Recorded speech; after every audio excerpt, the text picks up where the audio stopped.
Hi అండి, నేను మీ అరుణ. మా వంటలు చూసే ప్రతి ఒక్కరికి థ్యాంక్ యూ, మా సబ్స్క్రైబర్కి థ్యాంక్ యూ అండి. ఈరోజు మీ ముందుకు కొత్త రెసిపీతో వచ్చాను. ఇప్పటి వరకు ఎవ్వరూ ట్రై చేయని రెసిపీ అండి. చాలా ఈజీగా ఫాస్ట్గా చేసుకోవచ్చు. 1 మంత్ పాటు డబ్బాలో స్టోర్ చేసి పెట్టుకున్నట్టయితుంటే పిల్లలకు ఎప్పుడంటే అప్పుడు మనము స్కూల్కి వెళ్ళే పిల్లలకి టిఫిన్ బాక్స్లో వేసి ఇచ్చినట్టయితే వాళ్ళు స్నాక్స్ లాగా తింటారండి. కొన్ని రోజుల పాటు నిల్వ ఉంటాయి. మనము ఎప్పుడు chicken noodles, egg noodles, veg noodles చేసినట్టయితే అప్పటికప్పుడే తినవలసి వస్తుంది. ఇవైతే ఎప్పుడంటే అప్పుడు తినవచ్చండి. మనం కూడా ఈవినింగ్ టైంలో టీ తాగే టైంలో స్నాక్స్ లాగా తినవచ్చండి. చాలా ఈజీగా ఫాస్ట్గా చేసుకోవచ్చు. స్టవ్ పైన ఒక గిన్నెలో వాటర్ పెట్టుకొని అందులో కొంచెము ఆయిల్ వేసుకొని వాటర్ బాగా మసిలేటప్పుడు నూడిల్స్ వేసుకోవాలి. ఈ నూడిల్స్ 75% ఉడికిన తర్వాత వీటిని స్ట్రైనర్ ద్వారా మొత్తము బయటికి తీసుకొని వాటర్ లేకుండా స్ట్రెయిన్ చేసి పెట్టుకోవాలి. ఇప్పుడు వీటిని ఫ్యాన్ గాడుకు ఆరబెట్టుకోవాలండి. నూడిల్స్ను ఫ్యాన్ గాడుకు ఆరబెట్టుకున్న తర్వాత కడాయిలో ఆయిల్ వేసుకొని ఆయిల్ హీట్ అయిన తర్వాత 1 కప్పు పల్లీలను వేసుకొని పల్లీలను మాడకుండా చూసుకోవాలి. ఈ పల్లీలను మొత్తము వేరొక బౌల్లోకి తీసుకొని ఇందులో గుప్పెడంత కరివేపాకు వేసుకొని కరివేపాకును కూడా ఫ్రై చేసుకోవాలండి. కరివేపాకు హెల్త్కు చాలా మంచిదండి.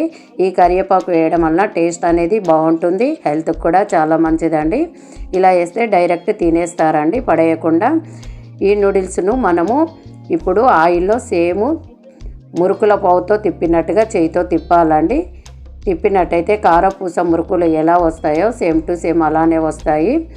మీడియం ఫ్లేమ్లో మాత్రమే పెట్టుకొని ఈ నూడిల్స్లను ఫ్రై చేసుకోవాలండి. చూస్తున్నారు కదా, కారపూస టైపు మురుకు వచ్చింది. ఈ మురుకులను అన్నిటినీ ఆయిల్ లేకుండా స్ట్రైనర్ ద్వారా స్ట్రెయిన్ చేసుకొని మొత్తం ఒక బేషన్లో వేసుకొని పక్కకు పెట్టుకోవాలండి.